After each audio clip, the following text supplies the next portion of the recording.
খুবই মারাত্মক একটা জিনিস আমি আনবক্সিং করতেছি, যে আনবক্সিং এর ঠেলায় আমার এলাকায় যত মাসি আছে সব চলে আসতেছে আমার বাসায়। মনে হচ্ছে যে তাদের বাসায় গিয়ে গিয়ে আমি দাওয়াত দিয়ে এসেছি।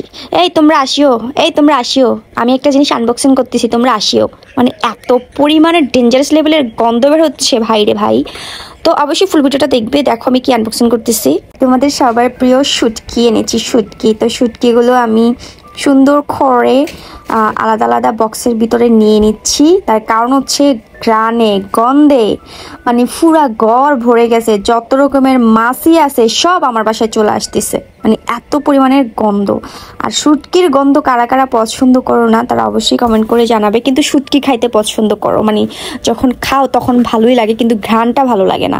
আমার না ঘ্রাণটা ভালো লাগে না কিন্তু খাইতে পারি, এটাই হলো একটা প্রবলেম। ঘ্রাণের জন্য আমি আসলে আমার কি একটা অবস্থা হচ্ছিল যেন, তাও কষ্ট করে একটু প্যাকেজিং করে রাখতেছি, তাহলে তো শুটকিগুলো নষ্ট হয়ে যাবে। আর অনেক গন্ধ লাগতেছে জানো না, তোমরা যদি থাকতে তাহলে তো ঘরের ভিতরেই মনে হয় থাকতা না, মানে কেন এত গন্ধ আসতেছিল বুঝতেছি না।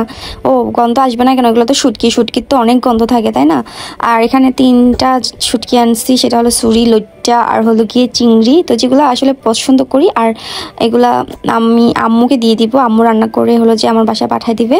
তার কারণ হচ্ছে আমি না শুটকি রান্না করতে পারি না, মজা করে আম্মু অনেক মজা করে শুটকি রান্না করতে পারে। তো এই যে এটা হলো সুরি শুটকি, তো অল্প করেই আনছি, তার কারণ হচ্ছে ভাই এই 1-2টা মানুষ আমরা, এগুলোই আমাদের অনেক দিন চলে যাবে।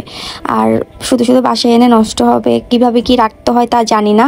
আমি জাস্ট এই যে দেখো এইভাবে বক্স করে করে কি করবো জানো, ফ্রিজে এক কোনায় রেখে দিব।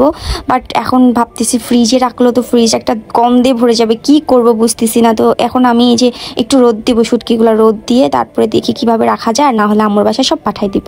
তো গাইস, শুটকি কারা কারা পছন্দ করে অবশ্যই কিন্তু কমেন্ট করে জানাবে, আর সবাই ভালো থাকবে। আল্লাহ হাফেজ।